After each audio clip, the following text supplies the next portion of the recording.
साधु जी, अरे जोर से बोलो।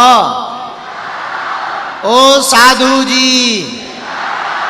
सीताराम। कहो क्या हाल है? बढ़िया हो तो काहे को फिर दरबार में बैठे? जब इतना ही बढ़िया हो घरे बैठो, पूजा पाठ करो, हनुमान जी के दर्शन भर कर लो, घरे जाओ। इतना ही बढ़िया हो तो काहे को दरबार में? अरे भैया कहाँ आगे ला रहे? वहीं बैठा रहो, पीछे बैठा रहो। एक बार में बांटवा ना करो, नक कटाए आगी को लगो। जय सिया राम। दोनों हाथ उठा के बोलो। हम अभी अभी नेपाल की यात्रा करके ठीक 1.5-2 घंटा पहले ही यहां पर पहुंचे हैं।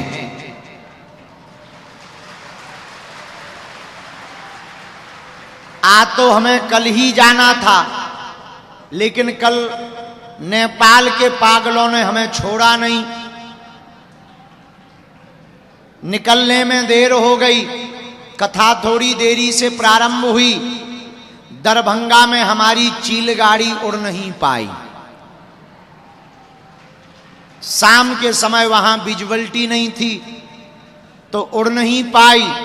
तो बाया कार कल दोपहर 1 बजे के नेपाल से बाया कार चले और कहीं नहीं रुके।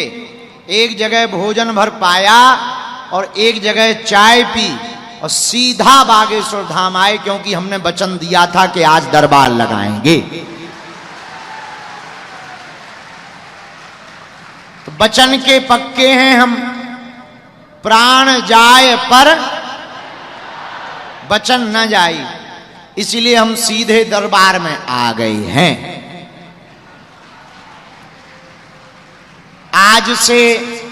आज 22 अप्रैल है और टीवी पर लाइव दिव्य दरबार बागेश्वर धाम लिखा होगा।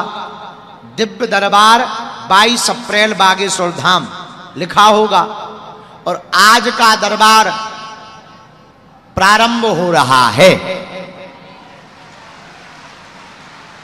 दरबार प्रारंभ करने के पहले हम नेपाल में रहने वाले सभी हमारी आत्माएं, सभी हमारे परिवार के सदस्य और सभी बागेश्वर धाम के पागलों को नेपाल यात्रा निर्विघ्न होने पर धन्यवाद कर रहे हैं, आशीर्वाद दे रहे हैं। हम जाओ बालाजी करें कि नेपाल में ऐसे ही सनातन की बहार आती रहे। ऐसा महाकुंभ चल रहा नेपाल में, ऐसी कथा हुई भारत से भी अद्भुत। हमें लगता था कि केवल भारत में ही हमारे पगला हैं, नेपाल में तो इससे ज्यादा पगला है। 5 दिन तक लोगों ने पंडाल नहीं छोड़ा। 5 दिन तक अनवरत पंडाल में पड़े रहे।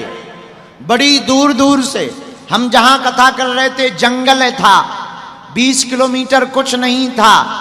बॉर्डर पर रोका गया, लेकिन 9-9 किलोमीटर की लंबी लाइन और जाम में व्यक्ति फंसा हुआ ऐन कैन प्रकारेण वहां चतरा धाम में आकर के कथा सुनने पहुंचा।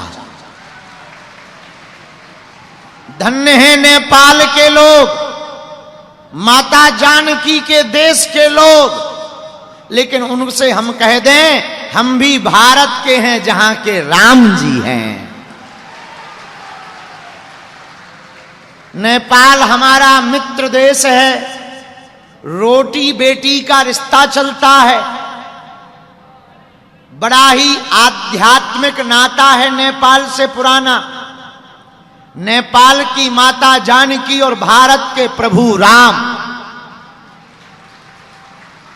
और वहां की सरकार ने भी बहुत सुंदर व्यवस्था की। अब तो हम यहां बैठकर भारत सरकार को भी इस वीडियो के माध्यम से सावधान कहते हुए कहेंगे कि भारत सरकार के जितने भी प्रबुद्ध जन हैं, अगर हमारा वीडियो आप तक पहुंचे हमारी बात पहुंचे, तो वर्तमान में नेपाल को सपोर्ट करने की बहुत आवश्यकता है।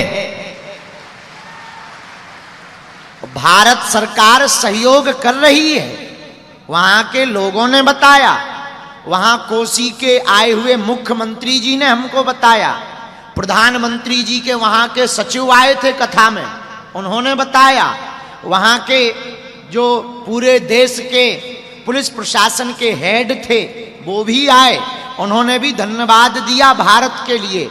लेकिन वहां पर विदेशी आक्रांताएं बहुत बढ़ रहे हैं, वहां की स्थिति बहुत बदलने की नौबत आ गई है। तो वर्तमान में भारत को एक कदम आगे और बढ़ाकर नेपाल के साथ मजबूती के साथ खड़ा होना पड़ेगा, ताकि कोई धर्म विरोधी ताकत नेपाल का बाल बांका ना कर पावे।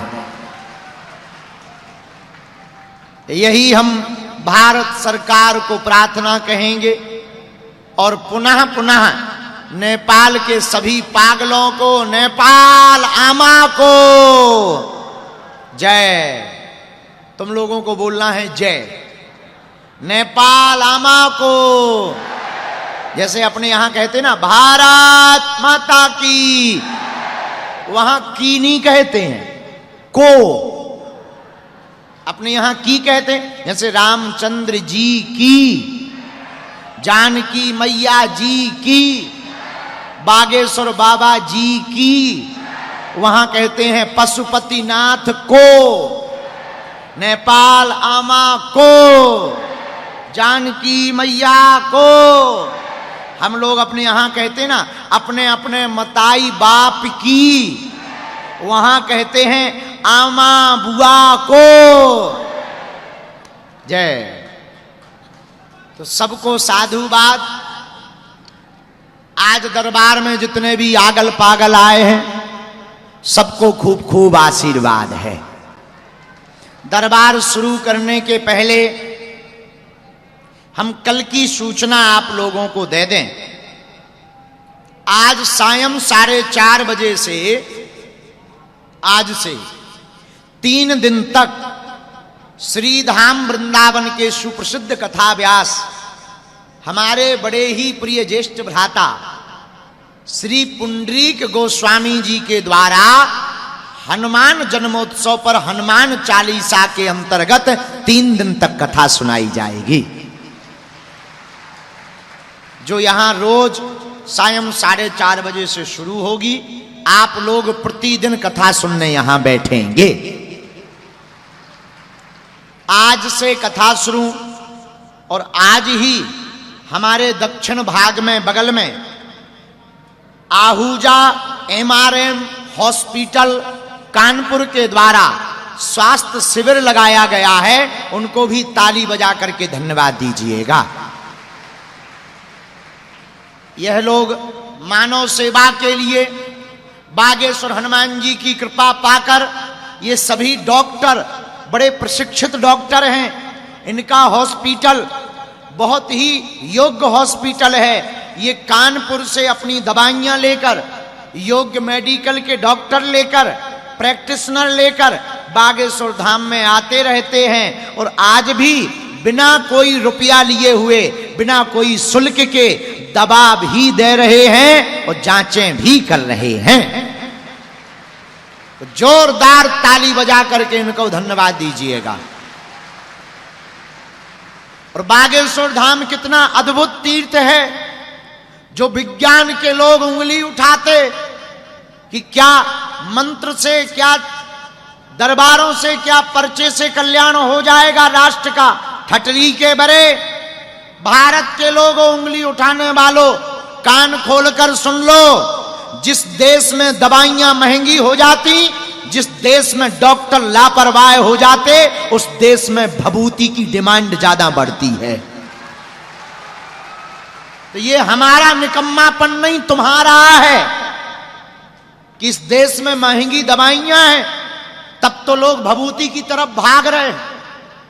दवाइयां सस्ती होंगी, हॉस्पिटल सस्ते होंगे, डॉक्टर योग्य होंगे, तो दरबारों में लोग कम भागेंगे।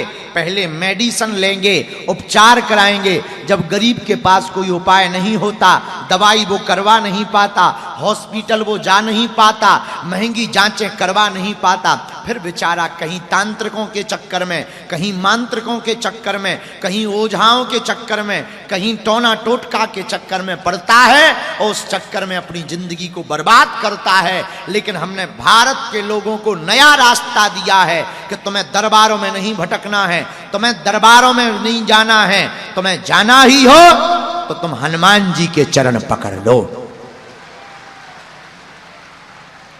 बोलो जय सिया राम, जोर से बोलो जय श्री राम।